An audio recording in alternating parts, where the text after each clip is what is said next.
Avis vascular centre మన దేశంలోనే the best varicose vein hospital. పర్వాలేదులే, భగవంతుడు చల్లగా చూసుంటే శోభనం గదిలో నీ కొంగుముడి విప్పాల్సిన వాణ్ణి. డబ్బుందని రామన్నని పెళ్లి చేసుకున్నావు కదా. భిక్షపతి, నేను వదిన్ని కళ్ళు పోతాయా?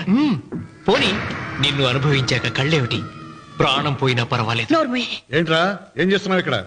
ఏం లేదు నాన్న, పాలేమన్నా ఉంటే ఒక బిందెడివ్వు, నేను కూడా శివలింగం మీద పోస్తాను అంటే నోర్మి అంటుంది. మూసా పోస్తాను వదినా. ఏమా, వాడేమన్నా వాగాడా?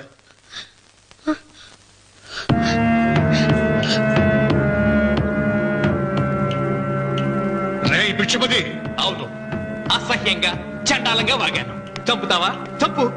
మీ తాత ముత్తాతలు జంతువులు చంపితే నువ్వు నన్ను చంపి నా తల కూడా గుమ్మానికి వేలాడగట్టు. ఇదిగో, పుట్టినప్పటి నుంచి సీత నా భార్య అనుకున్నాను, ఆరాధించాను. నేను తాగుబోతుని, తిరుగుబోతుని, లపుట్టు వేదవునని చెప్పి ఆ సీతకు రామన్న చౌదరి గారికి దగ్గరుండి పెళ్లి జరిపించావు కదా. వాళ్ళ కాపురం కూల్చే వరకు నాకు మనశ్శాంతి ఉండదు. సీతని కట్టబెడితే పీటల మీద విషం దాకా చచ్చిపోతుందని బంగారు లాంటి రామునికిచ్చి పెళ్లి చేయించారా? వెంటనే నీ పద్ధతి మార్చుకోకపోతే నువ్వు తినే అన్నంలో విషం కలిపి చంపేస్తాను వెధవా.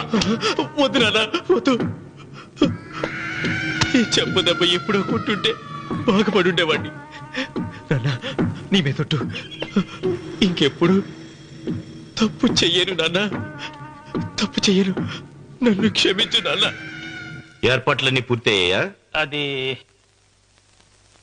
ఏమైంది లోకేశ్వరరావు? 50 జంటలు నమోదు చేయించుకున్నారండి. అందులో 30 జంటలకి దానం చేయడానికి మాత్రమే మన దగ్గర భూమి మిగిలి ఉంది. మరి మిగతా 40 ఎకరాలు అంటే మన పొలమంతా ఈవేళ బాబు గారు ఎన్ని సంవత్సరాల నుంచి దానం చేసుకుంటూ వస్తున్నారు. కొండలైనా కరిగిపోవలసిందే కదా. మరి ఇన్నాళ్ళు నాకెందుకు చెప్పలేదు? మీరు పుణ్యకార్యం చేస్తున్నారు, మిమ్మల్ని ఇబ్బంది పెట్టడం ఎందుకని. రామన్న పేరుతో 2000 ఎకరాలు ఉండాలిగా, అందులోంచి రాసేవండి. అందులో మిగిలిన 60 ఎకరాలే ఇప్పుడు రాశానండి. ఆయన పేరు మీద గజం భూమి కూడా మిగలలేదు. రేపు శుభకార్యం ఆకూడదయ్యా.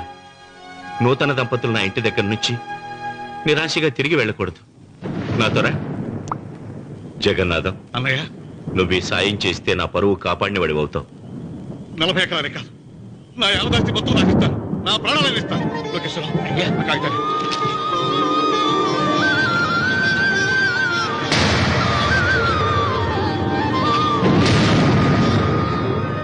మీ కుటుంబం 10 కాళ్ళ పాటు చల్లగా ఉండాలయ్యా.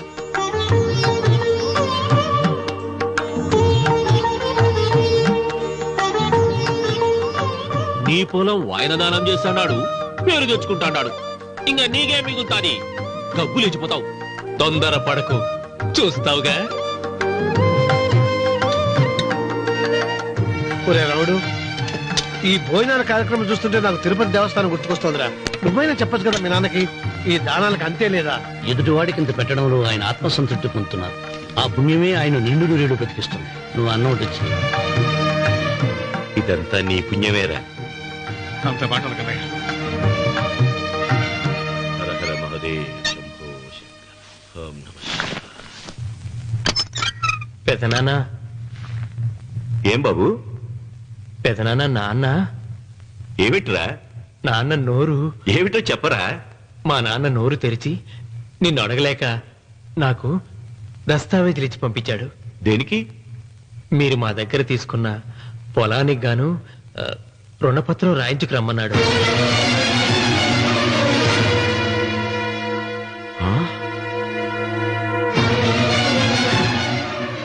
నా తమ్ముడు రుణపత్రం అడిగాడా? అయ్యో, సంతకం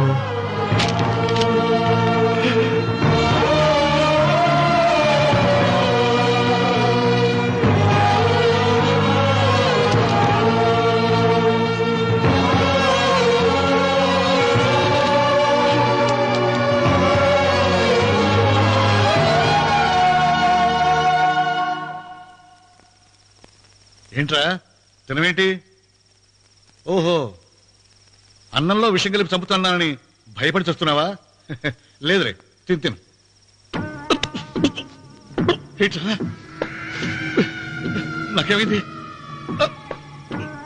నువ్వు అన్నంలో విషం కలిపి నన్ను చంపుతానన్నావు కదా, ఆ పాపం నీకెందుకు అంటగట్టాలి అని నేనే నా అన్నంలో విషం కలుపుకున్నాను నాన్న. పొరపాటుగా పళ్ళాలు మారాయి. నాన్న ఎలాగో చచ్చిపోతున్నావు కదా, నీకు రహస్యం చెప్పనా? ఇంతకు ముందే మీ అన్నయ్య చేత దొంగ దస్తావేజీల మీద సంతకం పెట్టించుకున్నా. వాళ్ళని వీధిలోకి తీసుకొస్తా.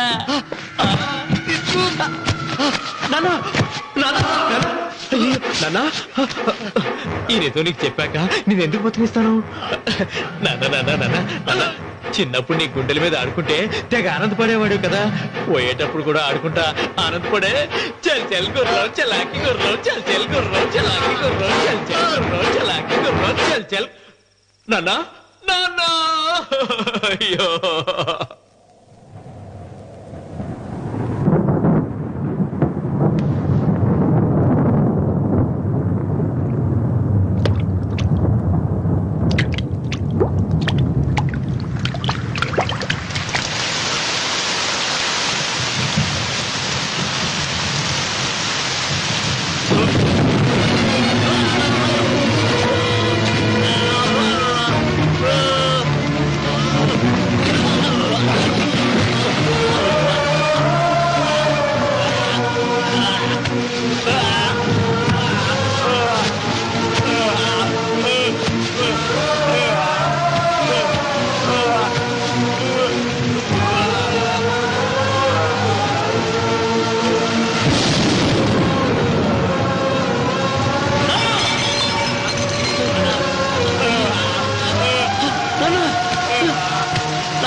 తొందరగా పోనీరా.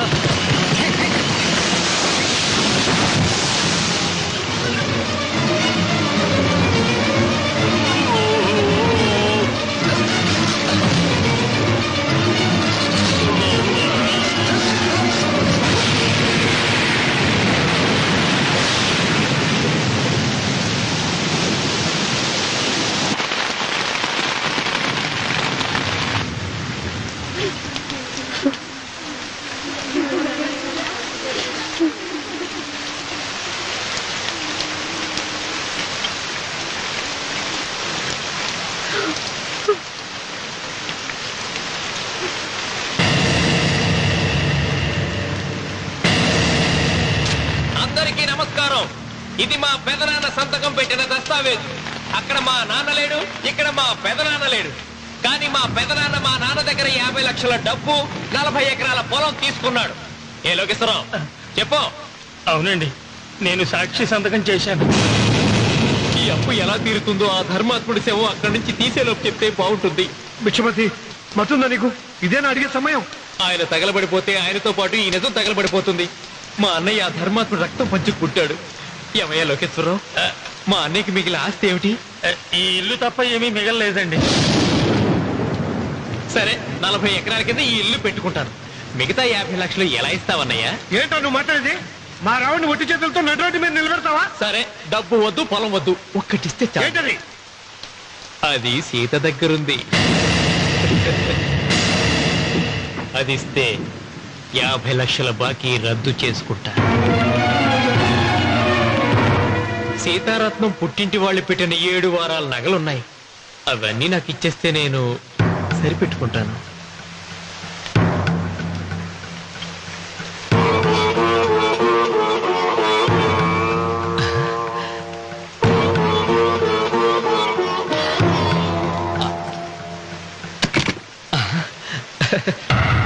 అదేమిటి, నీ మెళ్ళ ఉన్న మంగళసూత్రం బంగారం కదా, అది కూడా తీసిపెట్టు. అన్నయ్య తీసేమని చెప్పు. రేయ్, నువ్వు కట్టాల్సిన తాడి మా రావుడు కట్టాలని ఖచ్చితంగా కదా ఈ పని చేస్తున్నావు. తప్పు మాట్లాడుతున్నావు శాస్త్రి.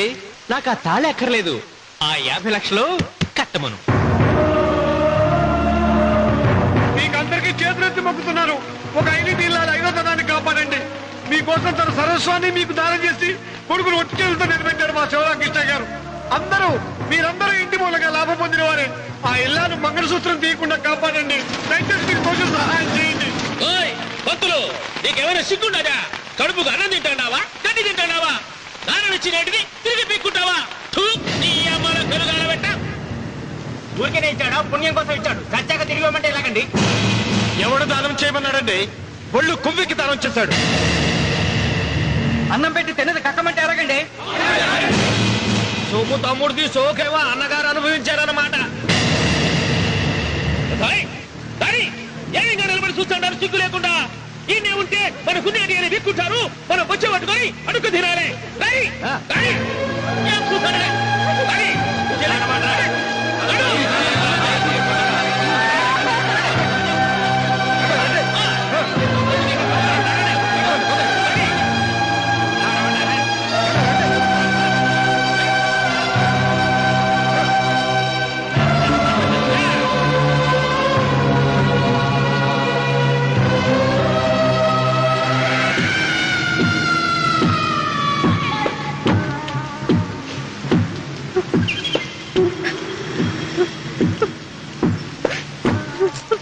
అమ్మ సీత, భిక్షపతి, మా వియ్యంకుడు బాకీ ఉన్న 50 లక్షల డబ్బు, 40 ఎకరాల పొలం నీకు నేనిస్తాను. సరేనా? సరే.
దేవుడా?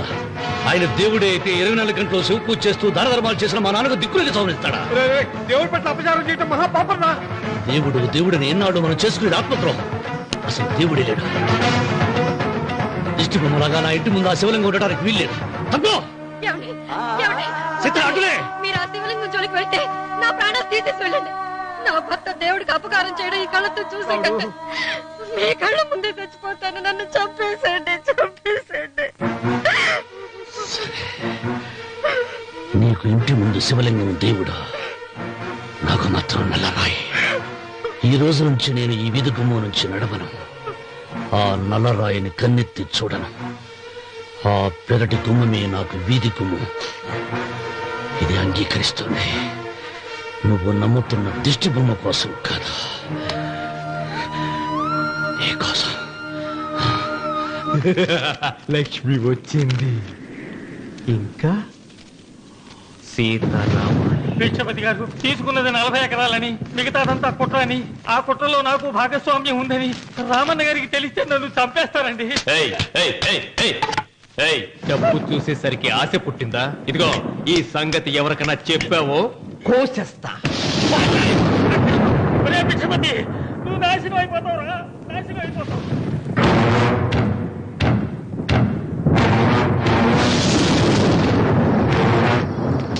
ఇంత రాత్రి పూట ఎక్కడికి వెళ్తావు? చేస్తావు నాయనా? నీకు తెలీదమ్మా, తెల్లారేలోగా ఊరు వదిలి పారిపోకపోతే ఆ భిక్షపతి మనల్ని చంపేస్తాడమ్మా. తొందరగా పద, తొందరగా పద. ఊరుదిలి పారిపోతున్నావా లోకేశ్వరరావు? అది నాకంతా తెలుసు. అయ్యా అయ్యా అయ్యా, మీకు ద్రోహం చేశాను, నన్ను క్షమించండి అయ్యా. నేను క్షమిస్తా, మరి భిక్షపతి వదలొద్దు. నీకు ఉపాయం చెబుతా. అన్వర్, నీ ప్రాణాలకు భిక్షపతి మూలంగా ప్రమాదం ఉందని నీ చేతులతో నువ్వే రాసు. నేను కాపాడతాను. దాన్ని జాగ్రత్తగా మడిచి నీ జేబులో పెట్టుకో. అర్థం కాలేదా? నీ ప్రాణాలను నా చేతుల్లో పెట్టావుగా. మీ అమ్మను జాగ్రత్తగా ఇంటికి తీసుకుని వెళ్ళు. వెళ్ళు. వస్తాం బాబు. పదమ్మా, పద.